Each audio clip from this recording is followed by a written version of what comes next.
Good morning. I'd like to call the March 2024 WKU Staff Senate meeting to order. Thank you all for joining us. I'm Jordan Basham. I'm the chair of the Senate this year. And we will walk through some quick procedural things, get our roll call in, and then we'll get going with our meeting. Senator Bartley. Present.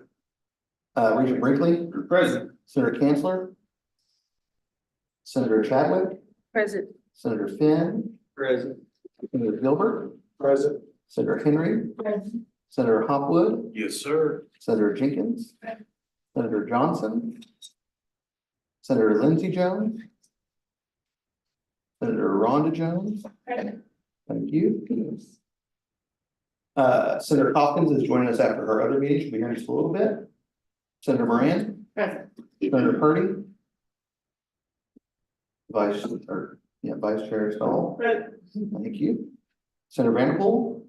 Senator Vincent. And Senator Wright. Thank you all for joining us. Our next item are minutes from our February meeting were distributed electronically. As long as nobody has any changes to those, I'll ask those are accepted through unanimous consent. No changes, those are considered accepted. And we will move on to the Christopher Ware Staff Star Award. So, sorry, I moved a little quick this morning. Senator Vincent will take the floor for that.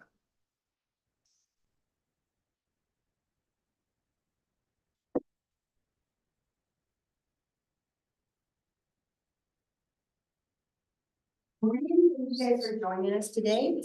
It's always my pleasure to introduce the Christopher Ware Staff Star Awards.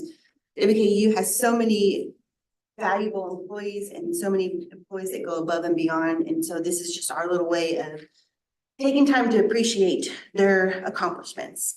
Our first Christopher Ware Staff Star Award goes to Ellen Chadwick. Ellen is an academic advisor at our Elizabethtown campus. And she is also our regional representative for Staff Senate, so she's part of us. This is from her nominator. Despite being an academic advisor for a regional campus, Ellen's impact on her students extends far beyond course schedules and degree audits. Her dedication to her students' unique challenges and aspirations make her a role model to others in student affairs. To Ellen, students aren't just numbers on a page. They are people who live completely different lives to one another, yet she treats each one with empathy, understanding, and genuine care. She actively champions for inclusivity and diversity, ensuring every student feels welcome and heard, extending herself sometimes further than she should. Ellen continues to make time for her students as well as her coworkers. She is a mentor and a beacon for students even beyond Elizabethtown. Ellen's recognition as Staff Star is very much deserved and hopefully helps her see how truly important she is to everyone at WKU Elizabethtown Fort Knox office. Also speaking on behalf of Ellen today is Dr. Derek Strode, the Director of Regional Campuses and Dual Credit. Thank you. All right, well, thank you, Senator Vincent, Staff Senate. Thank you always for putting on the Christopher Ware Staff Star Awards. I love this recognition. I think it's so important, and I really value that the Staff Senate does it on a monthly basis. And I am just so proud of Ellen, Senator Chadwick. Just a couple of things I wanted to share with you all and with our staff about Ellen. She is a phenomenal person to work with. As one who works with her and as director of the office, Ellen doesn't ask for a lot, but she contributes a lot. And it's a little bit of a joke with Ellen and I, because I'll always say, what do you need? And she'll always say, let me think about it or ask me later. But she contributes so much. What the nominator wrote about Ellen, inclusivity and belonging with our students, the caution and care that she takes with each one of them is so true. And if you don't know it, Ellen is also a phenomenal artist. And she has a lot of talent. She's bilingual. She has assisted beyond Elizabethtown. We did a Hispanic outreach night in our Glasgow community. She traveled down and she served as translator for part of that evening with the migrant community in that part of the WKU service region. She's got a lot of great talents, and I'm really proud of you, Ellen.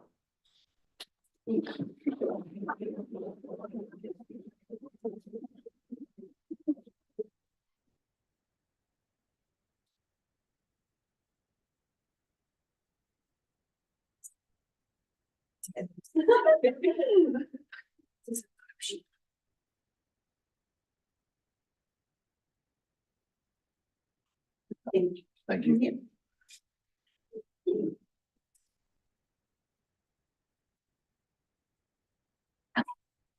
Our next Christopher Ware Staff Star Award goes to Daniel Peach. He is the library's facilities coordinator. Speaking on Daniel is Dr. Susan DeVries, Deans of University Libraries.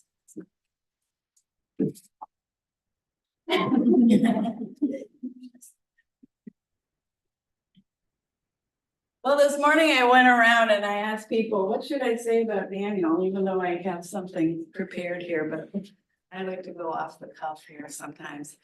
The first thing that came in was, well, just don't talk about the NBA. Because of his love and passion for the NBA and March Madness, we will never be out of here. So, but other kind things people said this morning, he's a problem solver. Could not do without him. Many people said that. Keeps everything together, team player, always, always willing to help. And he covers a lot of territory. Other things that Daniel is always known to say is sure thing, not a problem, I'll get right on it. Some of the examples I can give is Daniel will even come over during our holiday breaks to make sure the doors are locked and the building are secured. He will adjust his schedule to come in the morning, take a long break, and come in at night to help cover at night or work with the night crew to get projects done. He was instrumental in the demo and the complete renovation of the Commons at Helm Library. That was, I think both he and I are still going through PTSD with that. But all the logistics and everything that had to happen with the Commons at Helm was significant. We've moved a lot. We have moved the Education Library up to Cravens. We have moved special collections from the Kentucky building over to Cravens. And we are preparing for moving archives over to the Cravens Library as well to create a one-stop shop that everyone uses for accessibility and availability. None of these projects could have happened without Daniel. He is my right hand and sometimes my left hand too. The growth over time of Daniel has been significant. He was thrust into this position and he has blossomed. Like I said, he's so instrumental to the functioning and running of the libraries. I can't imagine doing my job without him.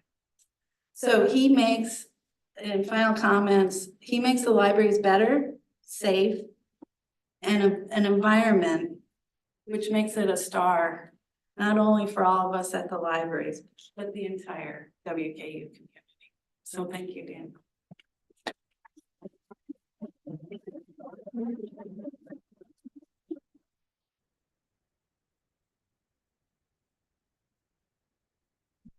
Thank you, Suzanne. Thank you. Congratulations. Thank you. Appreciate that. Thank you. Thank you, Suzanne. Okay. Our next Christopher Ware Staff Star Award is going to Sherry Taylor. Sherry is the coordinator for the bi-weekly payroll. So she has a very important job at WKU. I'm sure anyone who gets paid bi-weekly or has student workers has seen her emails. I'm very appreciative of them for sure. This is from her nominee. If you haven't spoken to Sherry yet on the phone, give it time and you will. Sherry works at the payroll department to make sure paychecks are entered correctly for distribution. I can't say enough how we all really do depend on her, but we do. Payroll doesn't stop at any time and get set aside. Payroll happens whether it's rain or shine or snow. She has and goes above and beyond her duties to make sure no one goes without their check. Even during our snowcation a couple weeks ago, she is working to make sure we all got times entered in correctly and to be paid. I nominate Sherry for this award because she works to make our paydays. And these are some additional words from one of her coworkers. I've had the pleasure of witnessing Sherry's unwavering and consistent dedication to customer service several times after unhappy parents and students have reached out for assistance with payroll. Sherry's ability to navigate challenging situations and her effective communication with parents, students, and Bank Mobile, the vendor application where students receive their pay, has had a positive impact on both internal and external relationship. Sherry always follows up to ensure that questions are adequately addressed. I support this nomination and believe it reflects Sherry's positive contributions to the university. Sherry's area is going through some changes, so she doesn't really have a supervisor, so there was no one speaking on her behalf, but I know I appreciate you, Sherry, because we all get paid and we all, so we definitely appreciate you, and this is definitely well worth it. So you come up, yeah, thank you.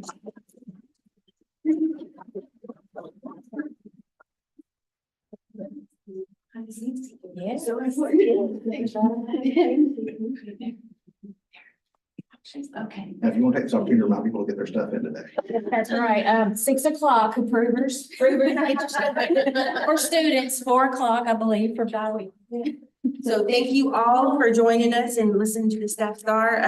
Don't forget, if you know someone you work with, take time to reach out and nominate those because it makes a difference and it shows appreciation and we all think it's hard work right here. Thank you.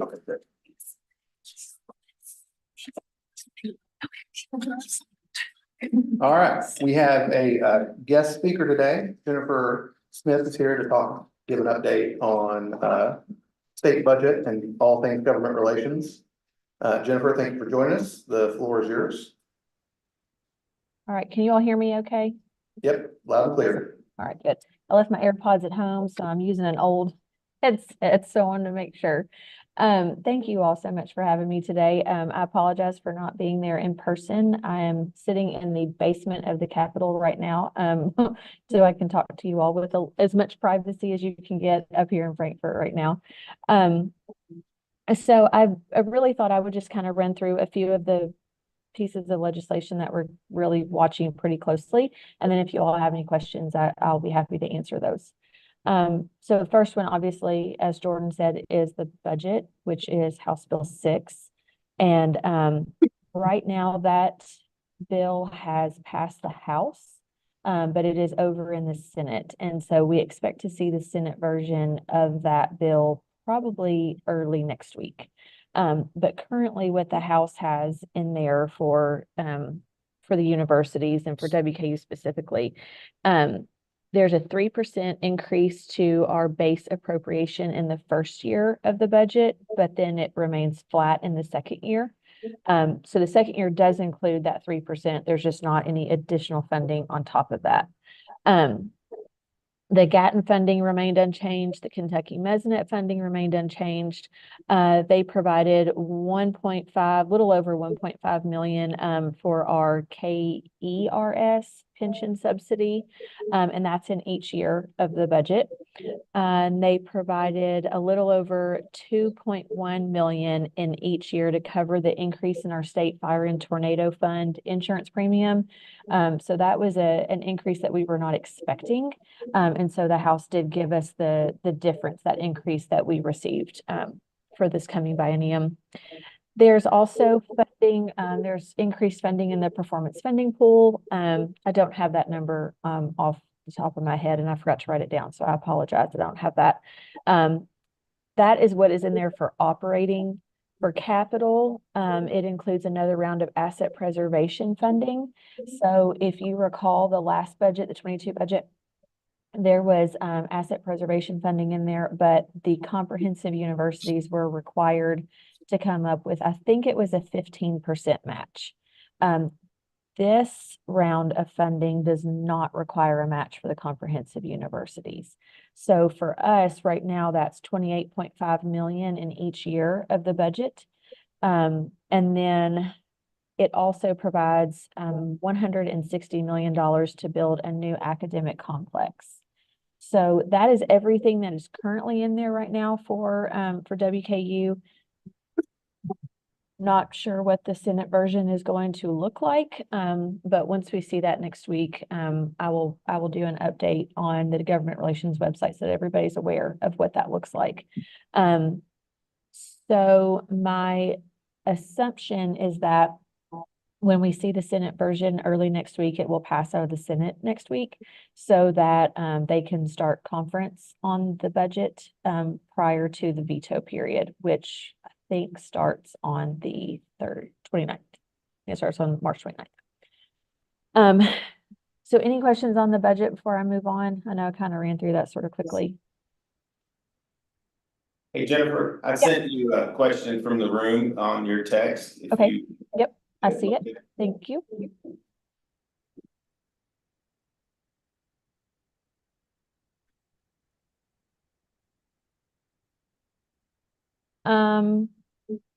Okay, so if I'm reading this correctly, I don't know where, so the question is, we've heard that the current appropriations bill could result anywhere from a small net gain to a net decline.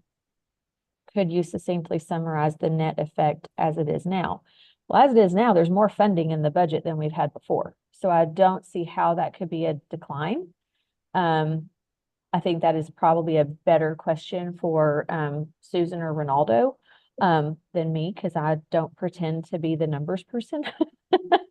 And all of that. I think what can be kind of confusing sometimes with the budget is that there's a lot of language in there that talks about debt service. And this much funding is included for debt service and things like that. That is funding that my understanding is we don't ever really see. So it's not really taken out of what is already in there. But again, I recommend probably sending that question specifically to Susan and Ronaldo. Thanks, I appreciate it. Absolutely. Any other questions? in the room? I think you're good to move on. Thank you. I'm gonna move, I will come back to two bills, but I'm gonna move past them. I'm gonna go a little bit out of order. I want to talk about three bills, or one's a Senate joint resolution that all kind of go together. So I'm sure that you all have, if anybody listened to the board meeting on Friday, heard me talk about these. But so the first one is House Bill 630.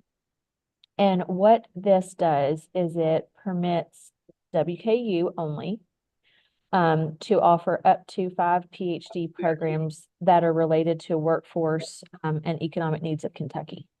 And so President Caboni did testify on this bill last week. It was sponsored by Representative Michael Meredith, and it passed the House unanimously last Thursday. So it's now over in the Senate. The next bill that kind of goes along with it is Senate Bill 201. And so it's similar in the way that it allows for all the comprehensive universities to offer limited PhD programs once certain criteria that will be promulgated by CPE is met. And again, it still has to be related to workforce and the economic needs and that sort of thing. That bill was heard in the Senate Education Committee a couple weeks ago, and President Caboni testified on that one as well. But it was heard for discussion only. The other bills that were heard for discussion only that day were House Bill 400 and House Bill 407. And those are bills that are specific to other comprehensive universities for very specific programs. And then the last piece of this is Senate Joint Resolution 170. And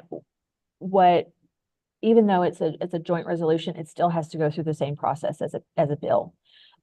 So what it would do is it would require CPE to contract out with a independent group to do a study on the comprehensive universities specifically.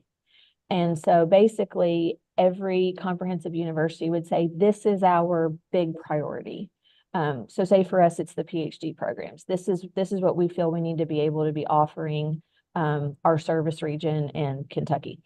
Then that would be part of the study. It would be, one, do we need them? Does Kentucky need this? Two, if Kentucky needs this, is WKU the right place to put it? Or should it go to a different comprehensive university? And then three, it would look at how are the comprehensive universities currently meeting our performance goals. And I guess that would help determine if you're meeting your performance goals, okay, then maybe you're ready for the next step. If you're not meeting your performance goals, maybe you're not ready for the next step. I think that's my understanding of what they're looking at with this. So we'll kind of see how that all shakes out. I think most likely what we will see is Senate Joint Resolution 170 pass. And everything else just kind of be on hold until a study is done. But you never know the last couple weeks of session what's going to happen. So does anyone have any questions over those three, bills in the resolution? Doesn't look like there are any questions in the room for that. Okay, great. All right, so, I only really want to talk to you all about things that I think Faculty Senate would care the most about. So I guess the last two that I will bring up are House Bill 9 and Senate Bill 6. For lack of better term, these are two anti-DEI bills. So Senate Bill 6, with the way that it was originally filed, was filed as defining divisive concepts, and went into the things that we're not allowed to do based on the definition of divisive concepts. There was a committee substitute filed on that bill that changed divisive concepts to discriminatory concepts. And so it takes about 2 pages to define what discriminatory concepts are. And it, let me look at my notes here. Okay, prohibits universities from requiring students and employees and applicants both for admission and employment from endorsing a discriminatory concept. It also requires universities to include a discussion and resources on the First Amendment at any new student orientation. So I think it also says in there that we have to actually give them a copy of the First Amendment. But then if we have anything that, like if there's a 1-pager or whatever that we hand out to students, that has to be posted in a prominent space on our website. So that's easy to find, easy for people to see what we're doing in these orientations.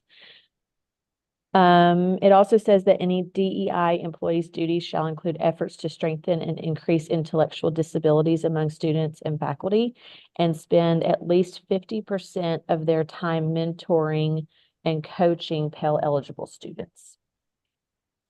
And it does say that it shall not infringe on free speech or academic freedom.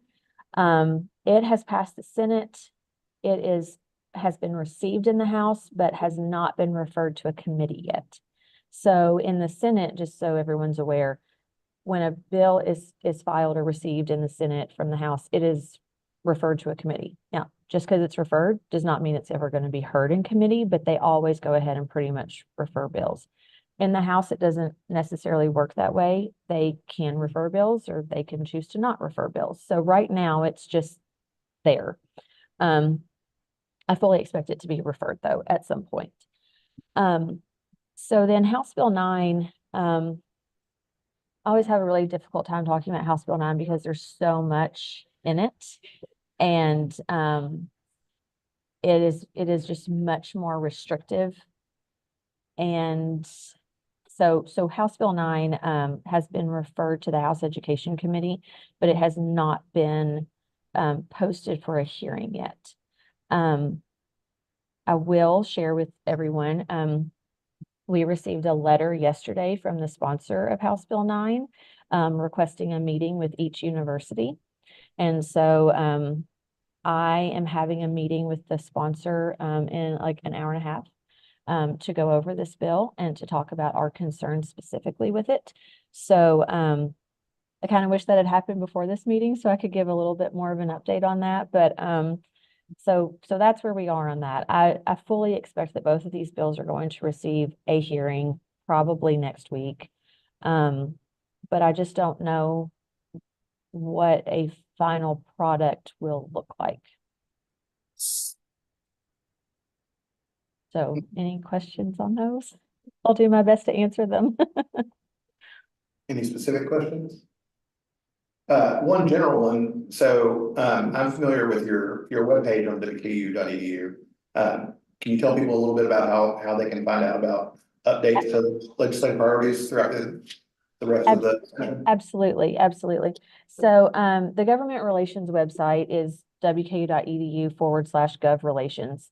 And on there, every Friday, we post an updated legislative tracking sheet so that everyone can see what we're tracking. It has links to the state bill pages, which shows obviously I have it set to where it will show the last 3 actions that have been taken on the bill. And then, so that's every Friday. Also, as needed on Fridays, which now we're getting to the point that it's kind of needed for every week, I do an update where I just kind of call out very specific bills that have had movement that we're keeping a close eye on. And those I post every Friday. There's a news section, just it's on the homepage, on the front page of that website. And that's where I post those updates. I try to not send out a bunch of updates across campus because I know we all receive a ton of emails. So I just put it on the website so everyone can go there and see them as they'd like to. And then there's lots of other resources on that website too. I mean, there's how to contact your legislator. There's, the rules and guidelines that we have to follow federally, those types of things. So there's tons of information out there for the campus to view. My contact information is there. I think that's pretty much it. Well, we appreciate you making time for us to line up with our meeting to speak to everybody. Absolutely. Thanks for having me. Jennifer, thank you so much. Just so everybody understands, having her in that position on this campus and with her level of seniority related to the other comprehensive universities, she's outstanding in this role. I think the world of Jennifer Smith. She is brutally honest about everything that goes on in Frankfurt, and also giving us that little piece about House Bill 9 near the end, raised a question or two on my phone. So I'd love to hear an update on that if you can give one after that meeting. So thank you again very much. Absolutely. You're very welcome. And I will say, because I'm the longest serving member of, we're called the Bulls up here, all the universities. I've also been told that I'm the old gray beard. So I get lots of different little nicknames up here. Just means you can push people around, and that's good. All right. I appreciate you all. Have a great day. Thank you. We will move on to officer reports. First up, Regent Brinkley. So I'm going to go over really quickly a recap of the meeting we had on March the 1st. If anybody has any questions, I'm happy to answer any questions that I can. I want to stress that. If you have any questions, I will answer any questions that I can. Academic Affairs Committee had several carryovers from the committee meeting for approval. There's a lengthy list. We added an item that included a couple of distinguished professor recommendations. That is not uncommon, again, to have an item or two added that does not see committee meetings. All of those were approved. We did a lot of block approvals on those, so we'll do sometimes 2 or 3 action items at once to, if we know that there's not going to be any discussion, to sort of speed up the process. There was actually a pretty fascinating information item. Gordon Emsley presented about the upcoming eclipse, and it's worth reading up on. There's an app that you should download related to this when it becomes live. And if you plan on participating, that can contribute data. There's potential for us, along with NASA, on this app. I don't want to restate anything incorrectly, to maybe set a world record about a lot of valuable data related to this upcoming eclipse. So look that up. It's Sunsketcher. Okay, Finance and Budget Committee met, and we, having no new presentations of data, we approved the 3 new action items. One was a report that I had to abstain on my vote from because it concerned our area. It was an auditor's report, financial statement. We do that every year. There are two areas on campus that receive separate audits. One is public media, and that's due to the size of our federal grants and the grant requirements. We have no problem with those. We never have. And actually, it's a good way for us to look inside at how our cash flow, revenue, and expenditures are going every year. Honestly, I wish everybody got to do it. There was a new action item, the athletics accountant's report on application of agreed upon procedures and NCAA compliance report. So this is not a traditional audit like the same type that we would have. It's about how they proceed and spend money and NCAA compliance. That was presented to the board and approved with no discussion as well. Student affairs, there were no action items. Andrew Head gave a great presentation from the Center for Financial Success, similar to the one he gave us.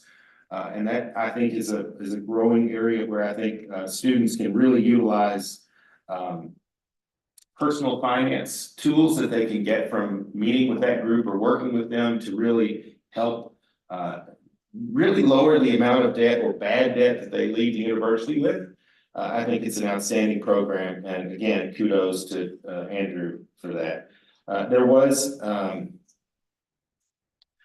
one executive action item, the terrace in Gary Ransdell Hall was renamed the Tate Page Terrace. There is actually a dude, Tate Page, and there was a picture of him. That was kind of a cool, kind of retro looking picture in a plaid shirt with an open collar in front of a cabin. But they renamed that terrace in honor of him, and I think that's very fitting. We did have a closed session, and I'd love to tell you what we discussed. There's no hidden secrets. It's really, closed sessions happen for 2 or 3 reasons. One is if there's pending litigation or litigation that has been disposed of, or there are pending real estate transactions. So for competitive or privacy reasons, those are not open to the public. And whatever is discussed in those is just information items only. And there was no action taken related to any of those discussions. So really, there's no consequence of any of that discussion that took place. Our next committee meeting is April the 12th. And that is it. If anybody has any questions, I'm happy to try and answer them.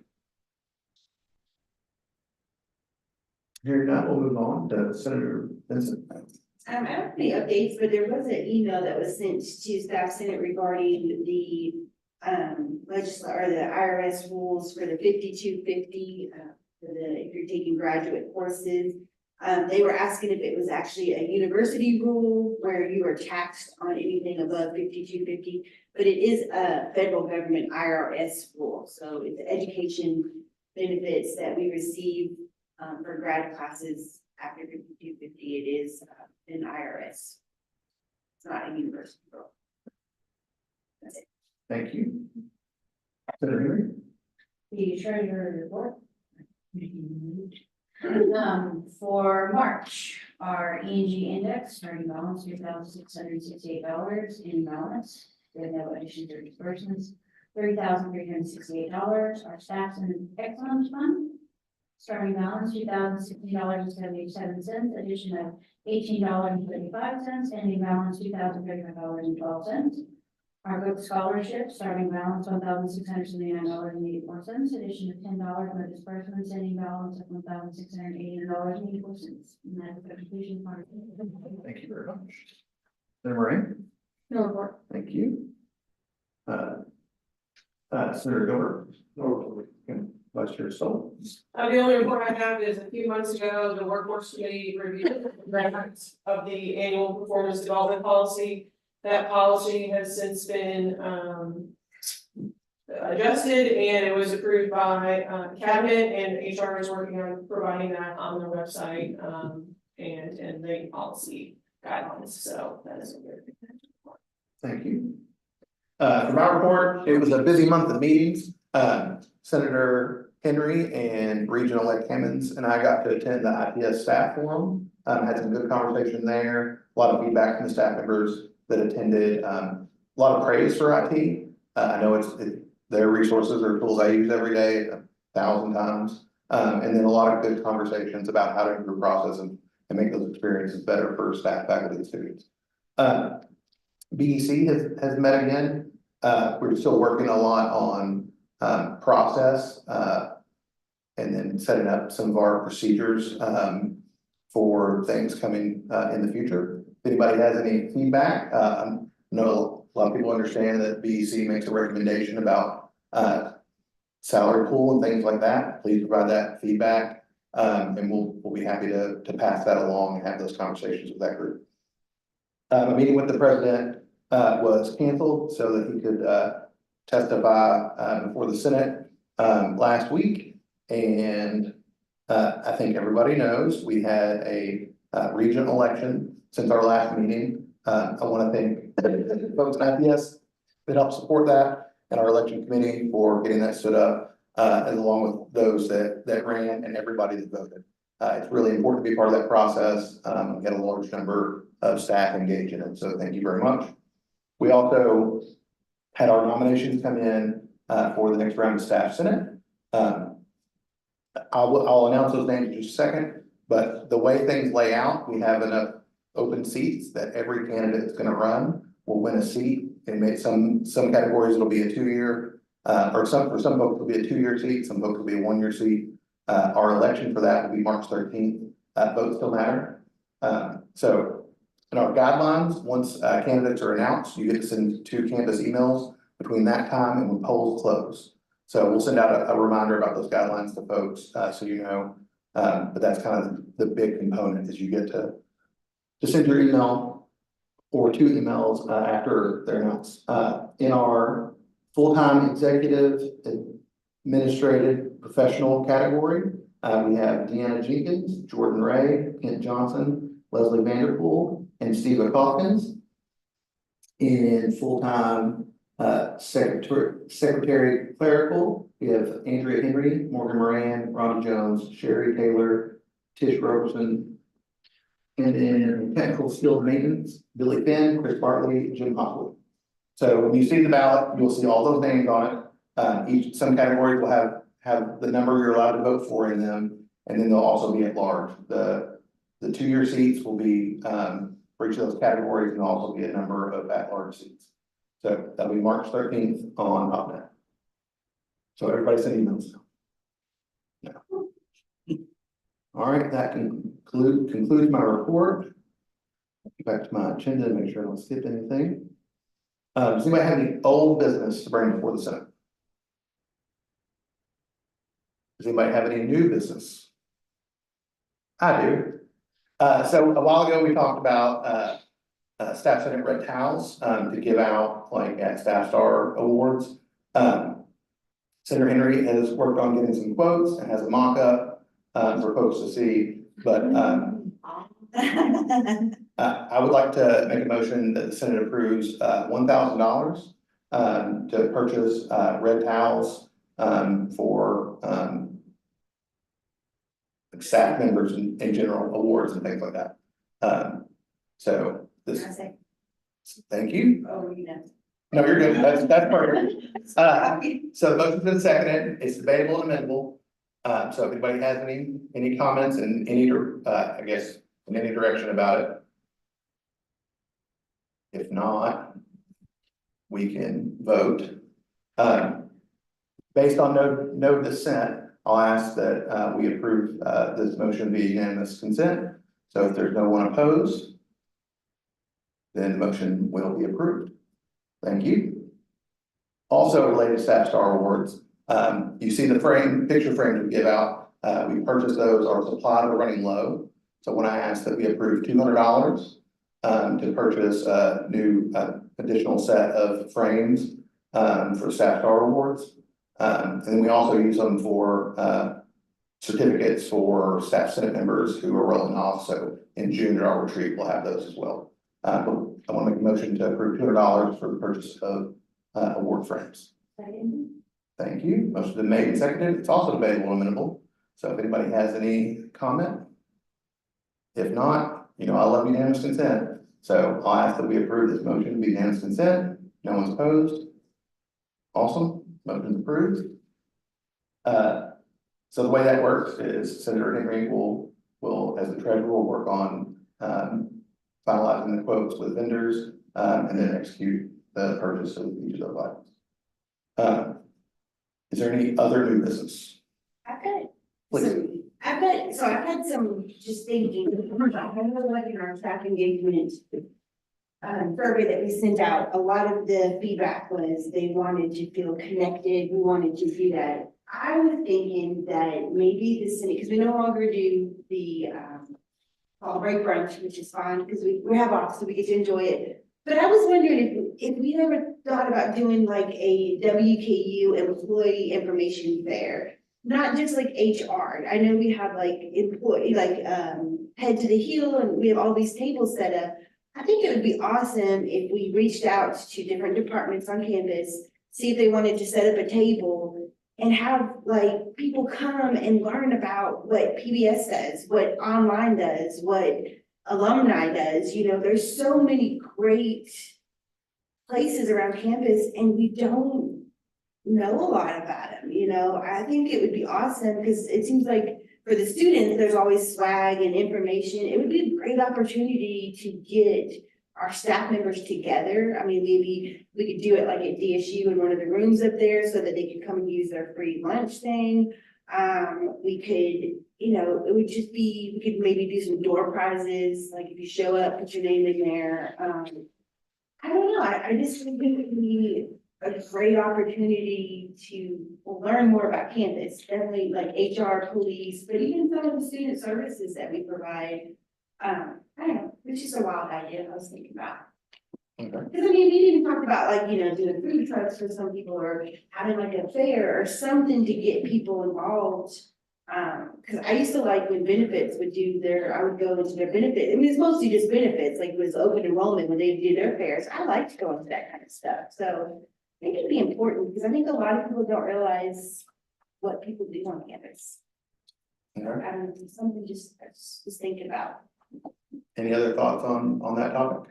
I'm happy to support that with door prizes. Okay. That sounds like the perfect thing for an ad hoc committee to work on. And we'll stand that out of executive committee, so you can recruit a few folks who after the meeting are interested in serving on that, and flesh out an idea and present it at a future meeting. That sounds good. I think it sounds like a great idea. Yeah, I mean, I don't think it would be, you know, yeah, I think it's logistic, obviously, finding, I mean, I was thinking more like, you know, like even in August or something where students aren't quite back on campus, which is fine if students got by, and so, because it'd be great information, but it would be an opportunity for, it won't be maybe as big, I mean, there's not a certain time, because when IT is busy, we're not busy, when you're busy, we're, you know, I mean, so it's not the perfect time, but I think it would just be an opportunity. And I think so many people don't even come to DSU, and I don't know if Fresh will be open this summer, I guess we'll have to see, you know, if they can come use their pass, and just, I know there's a lot more logistics than just inviting people to set up tables, but so if anyone, you know, is used to planning stuff, definitely, but you know, I have these ideas, and sometimes I don't know the logistics behind it, Sure. but yeah. All right. Yeah, I think it would just be fun. I mean, there's just so many great resources and then, you know, I mean, even athletics, if they had a table, they could be like, oh, you know, did you know you offer discounted tickets, or you can charge your meal plan to your, you know, your payroll deduction and stuff, just little things that they could know. So they definitely probably want to get HR involved in it as well, so. Maybe somebody can bring me forever. Right. None at all. Yeah, yeah. It'd be fun. I mean, it's one step in getting people together, because that was one of the main, besides obviously payroll and pay and stuff like that, that was one of the major things I saw in that was people wanted to feel connected and wanted to have a community. Okay. Sounds good. Any other new business? Jordan mentioned earlier that Jennifer Hammonds is the staff regional-elect. I think it's good for the university. And she has already immersed herself, this is just an update, Jennifer, I'm just gonna tell, in the meetings and materials, and has met with Shane and I, and been introduced to several of the regions at the last meeting.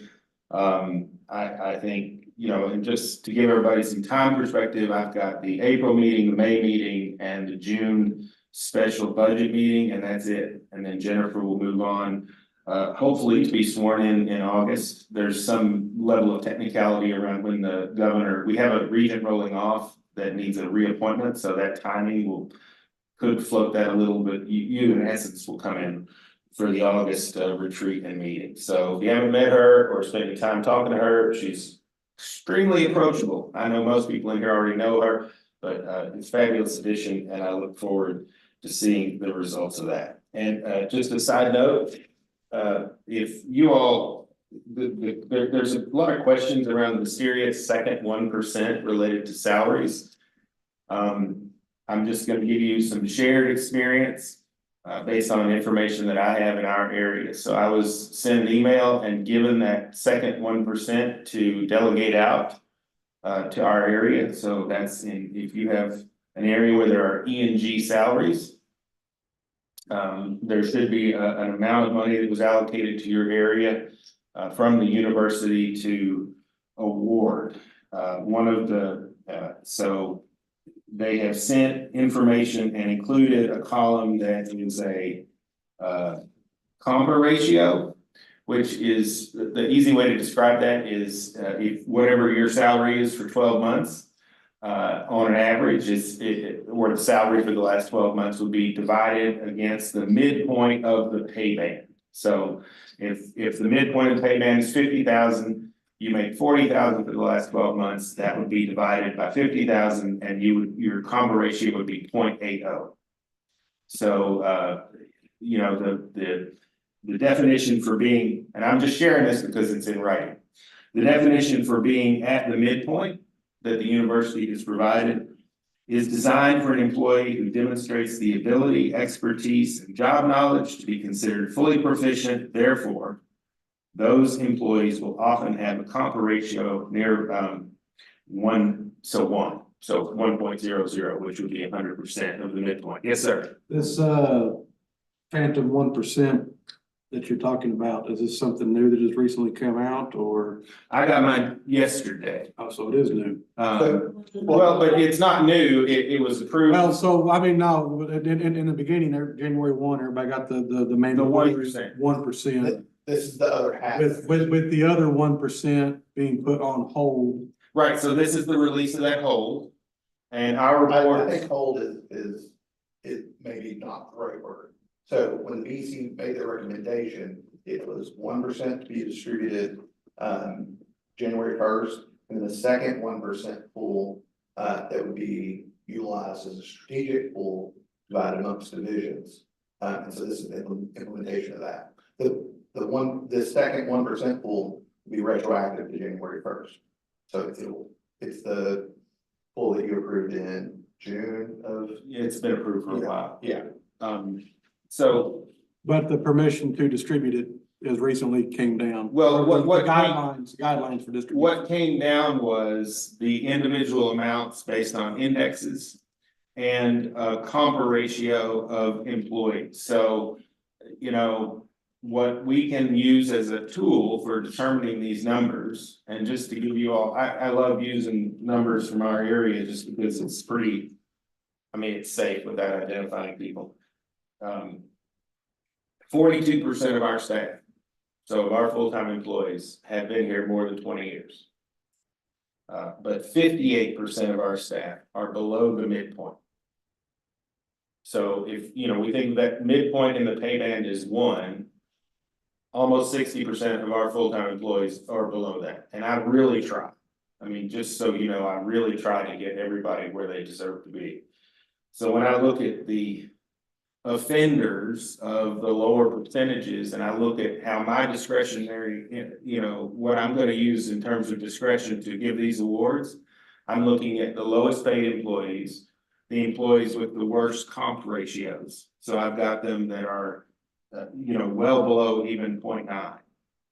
I have one that showed up on this list as 0.69. Now that's being addressed separately, but, you know, this data should be in the hands of everyone that makes, or will be soon, and everyone that makes those decisions. So I had an email, the reason I'm addressing this is I had an email not too long ago about someone that was really needed to be addressed. And I'm hoping they're listening, saying, we now have the data, hopefully that will be addressed. And just so you all get some perspective though, you know, I have employees that aren't just university paid. So the full amount that I'm dealing with here at my discretion is $6,528. This is not a lot of money that's going around, and I'm really desperately trying to spread that out among 5. How many employees do you have? I have 23, but 19 of them are full-time. Or 20 that are fall under that part-time permanent or permanent.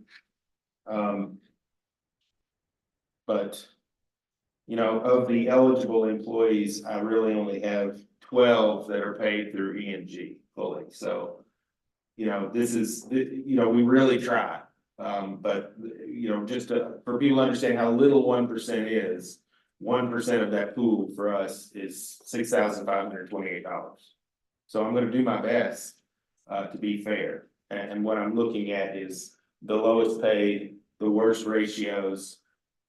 Just so you all understand, I'm not gonna give a blanket 1%, I'm not gonna get anything, the top paid people in our area aren't gonna get anything, because I think that's fundamentally wrong. But I'm gonna look at the people that have the ratios that are off and the lowest paid employees we have. That's just my perspective. Truth. So that approach is what I think, is why I voted for this approach in the BEC, to give leaders on campus the opportunity. And the people that have the responsibility to head on address compensation in their area, the tools to do it. The reason we had to wait until April was for data like compa ratio to become available for everybody on campus. It was a lot of, from what I understand, it was quite a bit of legwork to get that done. So yeah, and I'll say this makes it a lot easier, because seeing those numbers without having to do that math and do some sort of, I mean, it was pretty easy for me. I was able to honestly make this decision without any additional input. I'm just gonna seek approval from the managers to make sure that it's okay. But I appreciate it. They haven't used positions that haven't been filled in any way, considering that number you're talking about, that ratio. In other words, are they using, if we have, for example. Is that for actual, So- boots on the ground employees, or is that for FTE positions? So this is for people that are currently employed. So I can't award money on a discretionary basis to a non-employee. So the only people that are on this list are actual employees. But the pool of money that you have is based on the actual employees that you have, not the positions. the compa ratio data is for individual employees. The pool was based on E&G budget for the entire campus. So if a position was E&G funded but not filled, it's still part of that pool, is the way I understand it. So if you were in an area that was missing a percentage of full-time employees, but they were E&G funded, that would still be a component in that pool. And yeah, when this was done, I didn't have any vacancies. Yeah.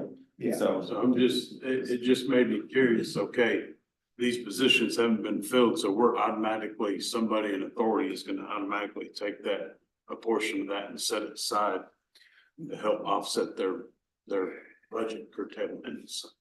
That is, so giving the 1% back, not an option. Use the 1% for something besides to address compensation for employees, that's the only option. It was very specific. Yeah, in clarity, I have to send this form filled out back to this specific email address by March 15th, so people can get paid for April. And again, this is but they have to have time to process it.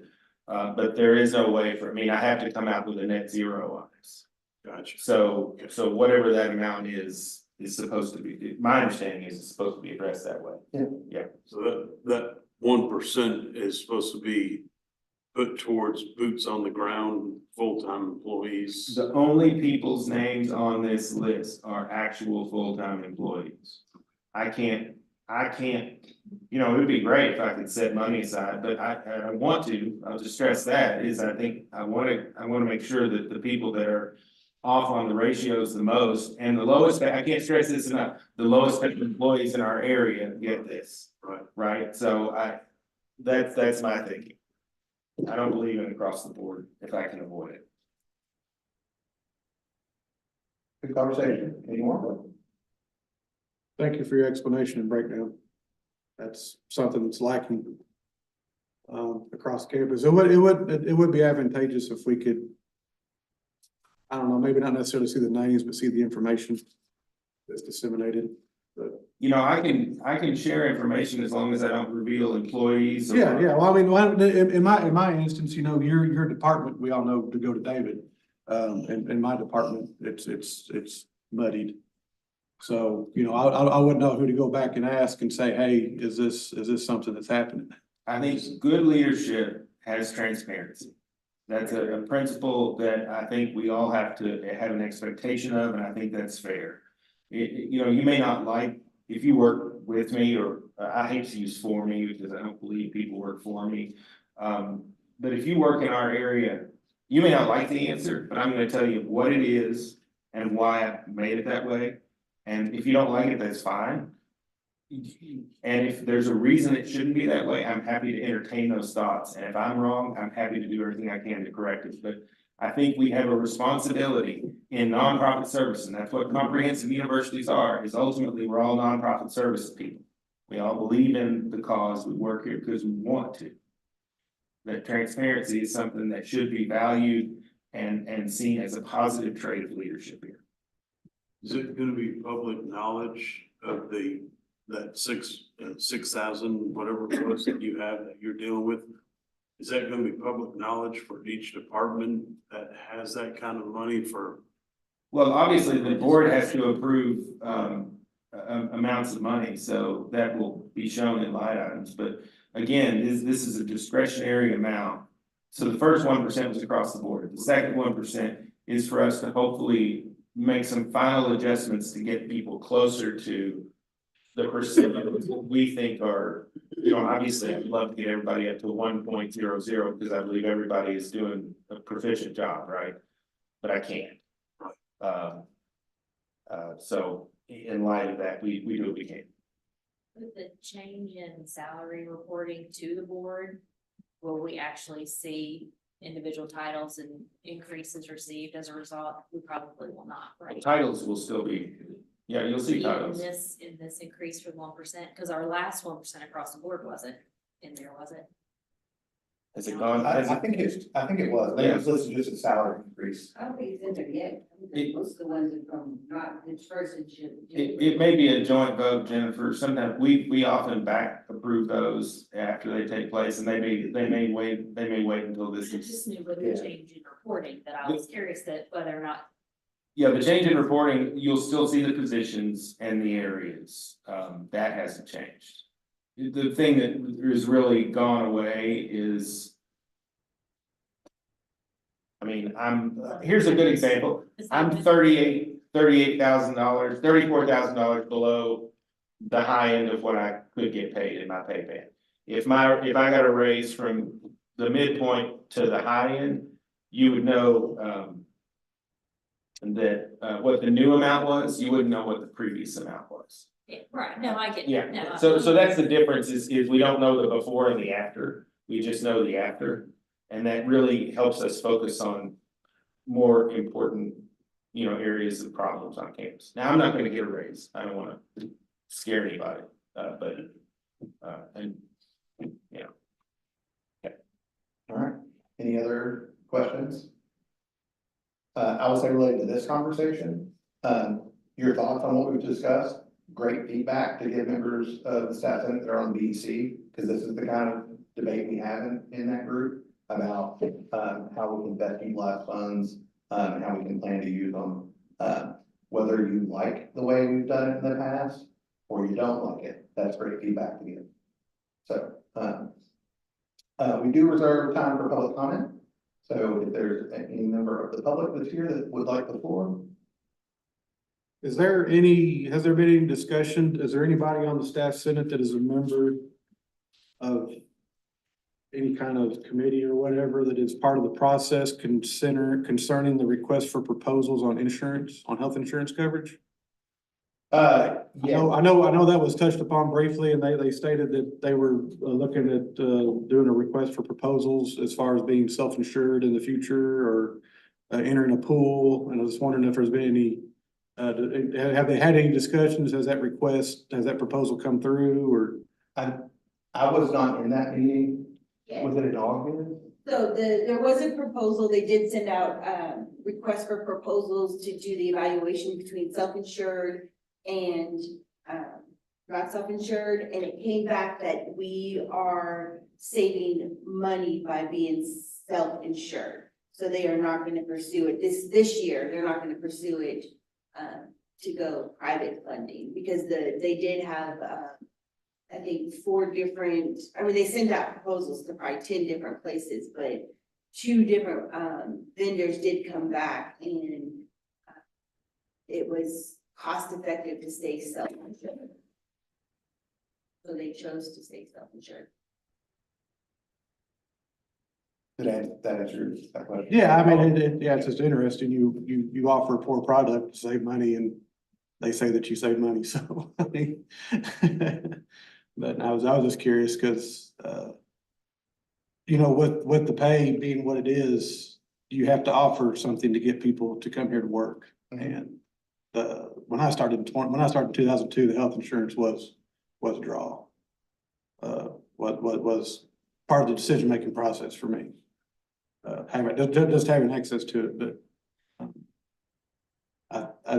I still think that, I still feel that needs to be more thought out. Do you have specific concerns that, like, just regarding, if it's something that the benefits committee, we didn't meet in December and January, we did meet in February. And they were, talking, but if you have certain concerns, you can send me an email and. I don't wanna, take up all the meeting, but yeah, it's just, I was just curious if there had been any movement.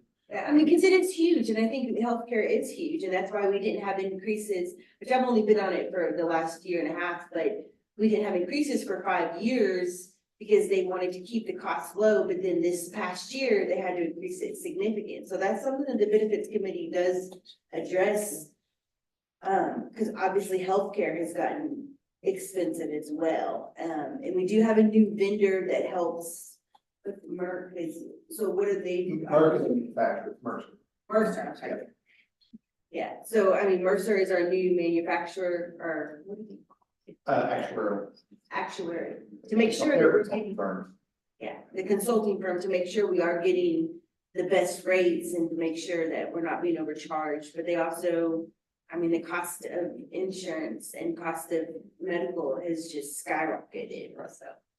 It is, but if you have specific questions, definitely send them in, so we can get them addressed. And, or you can even reach out to the Wade in HR and we can address those as well.